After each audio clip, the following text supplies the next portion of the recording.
Hello, everyone. So today we're going to be reading chapter 13, which is called Not at Home.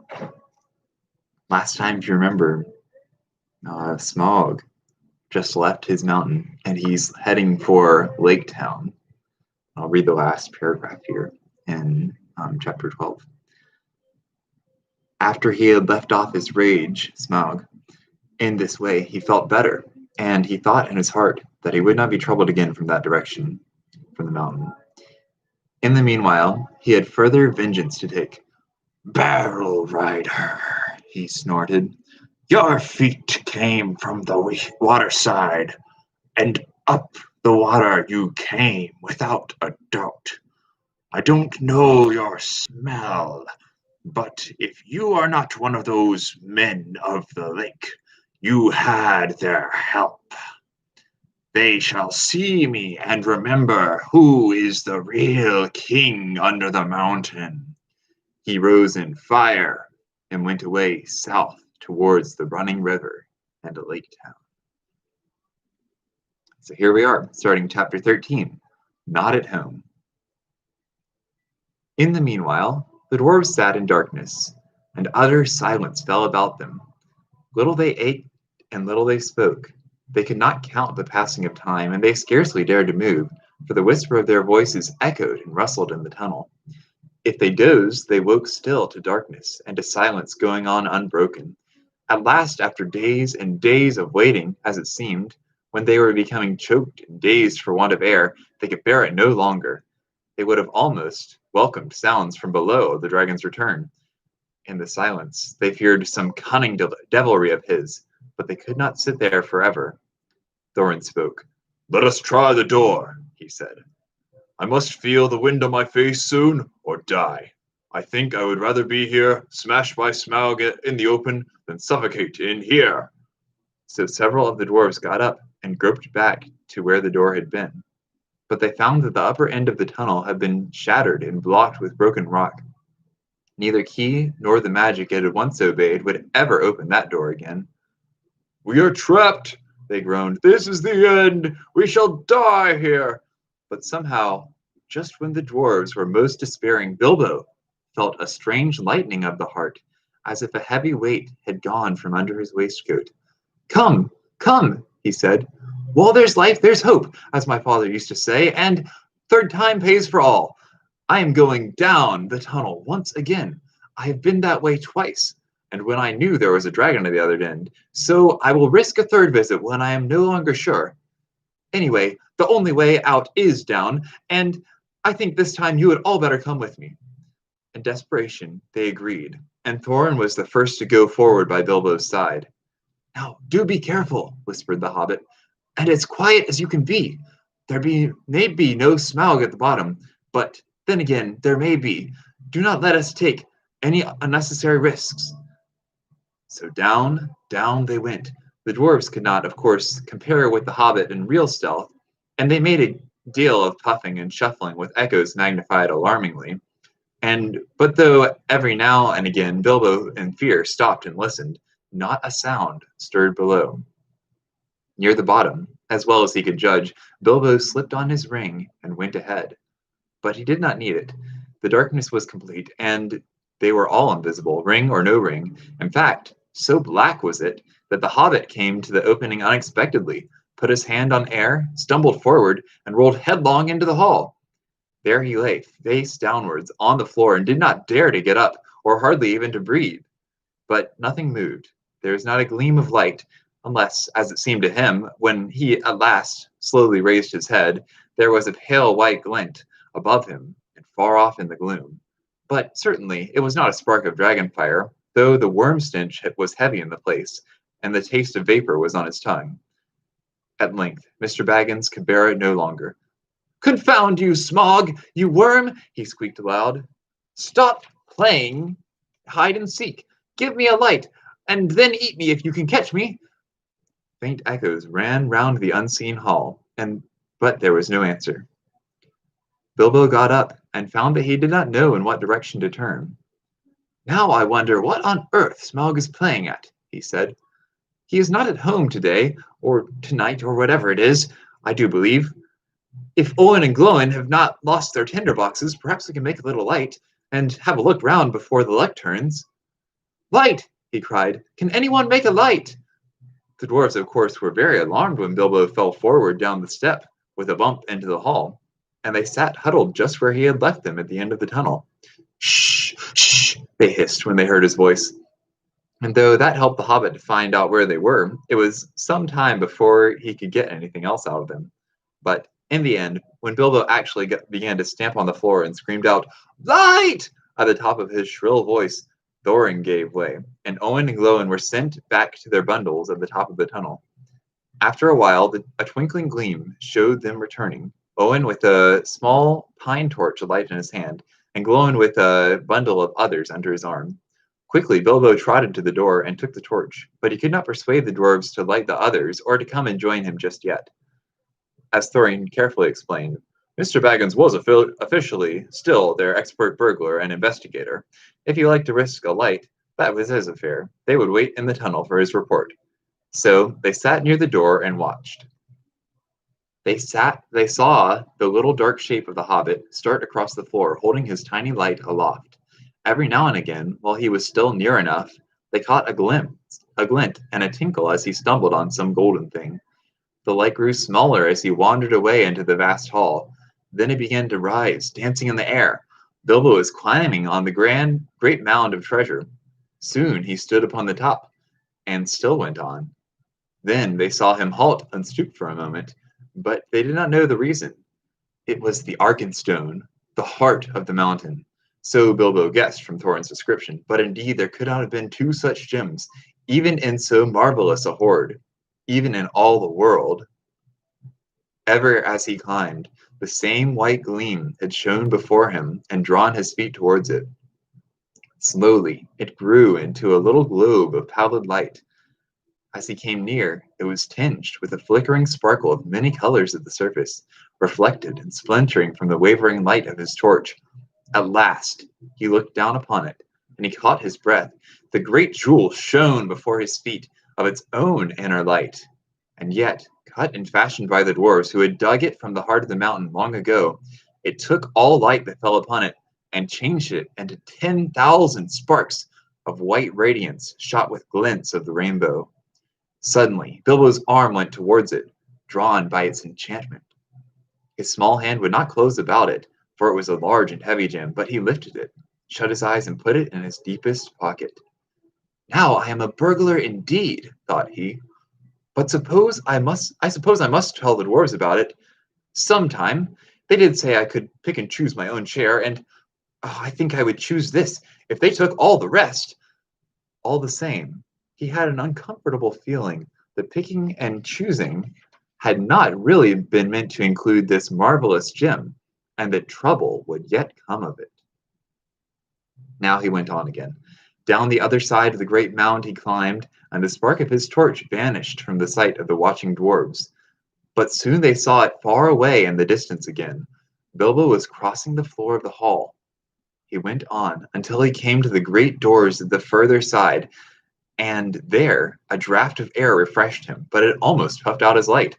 He peeped timidly through and caught a glimpse of great passages and of the dim beginnings of wide stairs going up into the gloom. And still there was no sight nor sound of Smaug. He was just going to turn and go back when a black shape swooped at him and brushed his face. He squeaked and started and stumbled backwards and fell. His torch dropped, head downwards, and went out. Only a bat, I suppose, and hope, he said miserably. But what now am I to do? Which is east, south, north, or west? Thorin! Balin! Owen! Glowin!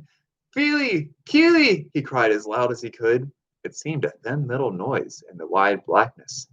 The light's gone out! Someone come and find me and help me! For the moment his courage had failed altogether.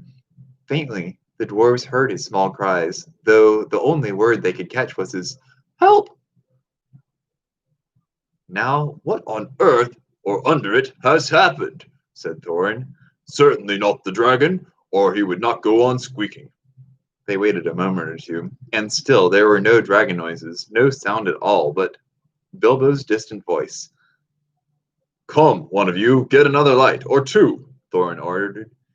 "It seems we have got to go and help our burglar." "It is about our turn to help," said Balin, "and I am quite willing to go. Anyway, I expect it is safe for the moment." Lowen lit several more torches, and then they all crept out, one by one, and went along the wall as hurriedly as they could. It was not long before they met Bilbo himself coming back towards them. His wits had quickly returned as soon as he saw the twinkle of their lights. "Only a bat and a dropped torch, nothing worse," he said in answer to their questions. Though they were much relieved, they were inclined to be grumpy at being frightened for nothing. But what they would have said if he had told them at that moment, about the Arkenstone, I don't know. The mere fleeting glimpses of treasure which they had caught as they went along had rekindled all the fire of their dwarvish hearts. And when the heart of a dwarf, even the most respectable, is wakened by gold and jewels, he suddenly grows bold, and he may become fierce. The dwarves indeed no longer needed any urging. All were now eager to explore the hall while they had the chance, and willing to believe that, for the present, Smaug was away from home. Each now gripped a lighted torch, and as they gazed first on one side and then on another, they forgot fear and even caution. They spoke aloud and cried out to one another as they lifted old treasures from the mound or from the wall and held them in the light, caressing and fingering them. Gilly and Keely were almost in merry mood, and finding still hanging there many golden harps strung with silver, they took them and struck them, and, being magical and also untouched by the dragon, who had small interest in music, they were still in tune. The dark hall was filled with a melody that had long been silent. But most of the dwarves were more practical. They gathered gems and stuffed their pockets, and let what they could not carry fall back through their fingers with a sigh. Thorin was not least among these, but always he searched from side to side for something which he could not find. It was the Arkenstone, but he spoke of it yet to no one. Now the dwarves took down mail and weapons from the walls and armed themselves. Royal indeed did Thorin look, clad in a coat of gold-plated rings, with a silver-hafted axe, and a belt crusted with scarlet stones. "Mr. Baggins," he cried, "here is the first payment of your reward. Cast off your old coat and put on this." With that, he put on Bilbo a small coat of mail, wrought for some elf prince long ago. It was of silver steel, which the elves called mithril, and with it went a belt of pearls and crystals. A light helm of figured leather strengthened beneath hoops of steel and studded about the brim with white gems was set upon the hobbit's head. "I feel magnificent," he thought, "but I expect I look rather absurd. How they would laugh on the hill at home. Still, I wish there was a looking-glass handy." All the same, Mr. Baggins kept his head more clear of the bewitchment of the hoard than the dwarves did. Long before the dwarves were tired of examining the treasures, he became weary of it, and sat down on the floor. And he began to wonder, nervously, what the end of it all would be. "I would give a good many of these precious goblets," he thought, "for a drink of something cheering out of one of Beorn's wooden bowls. Thorin!" he cried aloud, "what next? We are armed, but what good has any armor ever been before against Smaug the Dreadful? This treasure is not yet won back. We are not looking for gold yet, but a way of escape, and we have tempted luck too long." "You speak the truth," answered Thorin, recovering his wits. "Let us go. I will guide you. Not in 1,000 years should I forget the ways of this place." Then he hailed the others, and they gathered together, and holding their torches above their heads, they passed through the gaping doors, not without many a backward glance of longing. Their glittering mail they had covered again with their old cloaks, and their bright helms with their tattered hoods, and one by one they walked behind Thorin, a line of little lights in the darkness that halted often, listening in fear once more for any rumor of the dragon's coming. Though all the old adornments were long mouldered or destroyed, and though all was befouled and blasted with the comings and goings of the monster, Thorin knew every passage and every turn. They climbed long stairs, and turned and went down wide echoing ways, and turned again, and climbed yet more stairs, and yet more stairs again. These were smooth, cut out of the living rock, broad and fair, and up, up the dwarves went, and they met no sign of any living thing, only furtive shadows. that fled from the approach of their torches fluttering in the drafts. These steps were not made all the same for hobbit legs, and Bilbo was just feeling that he could go on no longer when suddenly the roof sprang high and far beyond the reach of their torchlight. A white glimmer could be seen coming through some opening far above, and the air smelt sweeter. Before them, light came dimly through the great doors that hung twisted on their hinges and half burnt. "This is the great chamber of Thror," said Thorin, "the hall of feasting and of council. Not far off now is the front gate." They passed through the ruined chamber. Tables were rotting there, chairs and benches were lying there overturned, charred and decaying. Skulls and bones were upon the floor, among flagons and bowls and broken drinking horns and dust. As they came through yet more doors at the further end, a sound of water fell upon their ears, and the grey light grew suddenly more full. "There is the birth of the running river," said Thorin. "From here it hastens to the gate. Let us follow it." Out of a dark opening in the wall of rock there issued a boiling water, and it flowed swirling in a narrow channel, carved and made straight and deep by the cunning of an ancient hand. Beside it ran a stone-paved road, wide enough for many men abreast. Swiftly along this they ran, and round a wide-sweeping turn, and behold, before them stood the broad light of day. In front there rose a tall arch, still showing the fragments of old carven work within, worn and splintered and blackened though it was. A misty sun sent its pale light between the arms of the mountain, and beams of gold fell on the pavement at the threshold. A whirl of bats, frightened from slumber by their smoking torches, flurried over them, and as they sprang forward, their feet slithered on stones rubbed smooth and slimed by the passing of the dragon. Now before them, the water fell noisily outward and foamed down towards the valley. They flung their pale torches to the ground and stood out, gazing with dazzled eyes. They were come to the front gate, and were looking out upon Dale. "Well," said Bilbo, "I never expected to be looking out of this door, and I never expected to be so pleased to see the sun again, and to feel the wind on my face. But, ow, this wind is cold." It was. A bitter easterly wind blew with the threat of an oncoming winter. It swirled over round the arms of the mountain into the valley and sighed among the rocks. After their long time in the stewing depths of the dragon-haunted caverns, they shivered in the sun. Suddenly, Bilbo realized he was not only tired, but also very hungry indeed. "It seems to be late morning," he said, "and so I suppose it is more or less breakfast time, if there is any breakfast to have. But I don't feel that Smaug's front doorstep is the safest place for a meal. Do, let's go somewhere where I can sit quiet for a bit." "Quite right," said Balin, "and I think I know which way we should go. We ought to make for the old lookout post at the southwest corner of the mountain." "How far is that?" asked the hobbit. 5 hours' march, I should think. It'll be rough going. The road from the gate along the left edge of the stream seems all broken up, but look down here. The river loops suddenly east across Dale, in front of the ruined town. At that point there was once a bridge, leading up to steep stairs that climbed up the right bank, and so to a road running to Ravenhill. There is, or was, a path that left the road and climbed up to the post. A hard climb, too, even if the steps are still there." "Dear me," grumbled the hobbit. "More walking and more climbing without breakfast? I wonder how many breakfasts and other meals we have missed inside that nasty, clockless, timeless hole." As a matter of fact, 2 nights and the day between had gone by, and not altogether without food, since the dragon smashed the magic door. But Bilbo had quite lost count, and it might have been a 1 night or a week of nights for all he could tell. "Come, come," said Thorin, laughing. His spirits had begun to rise again, and he rattled the precious stones in his pockets. "Don't call my place a nasty hole. You wait till it has been cleaned and redecorated." "That won't be till Smaug's dead," said Bilbo glumly.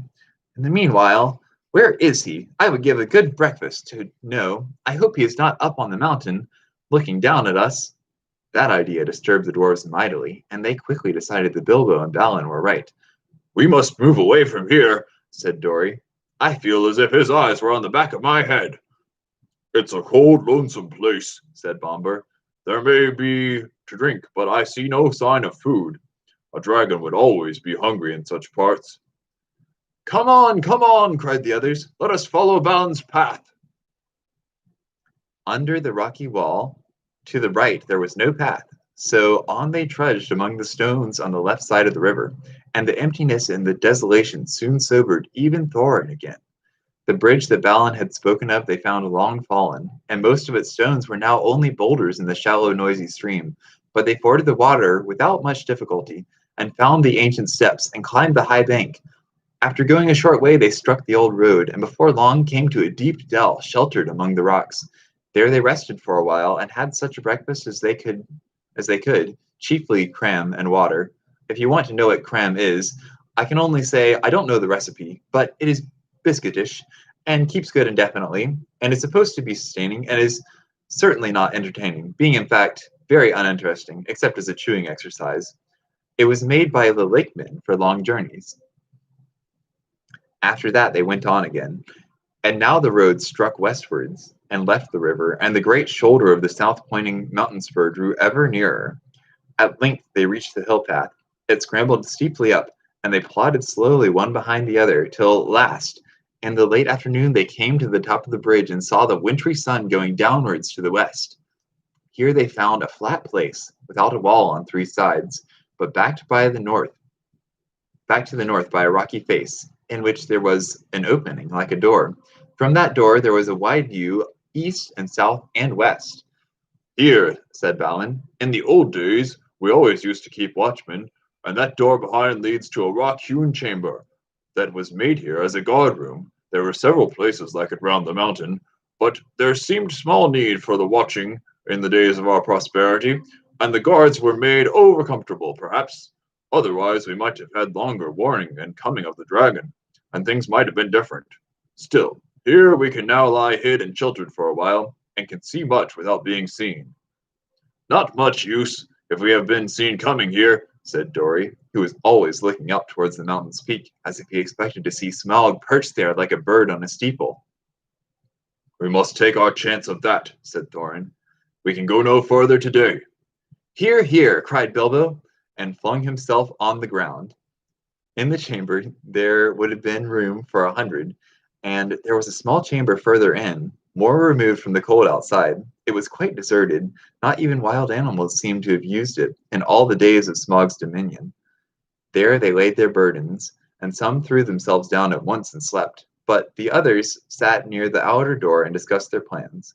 In all their talk they came perpetually back to one thing. Where was Smaug?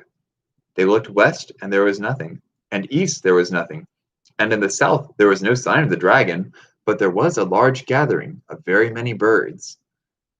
At that they gazed and wondered, but they were no nearer to understanding it when the first cold stars came out. And that's the end of chapter 13. Next week we'll read chapter 14, which is called Fire and Water. Have a good week.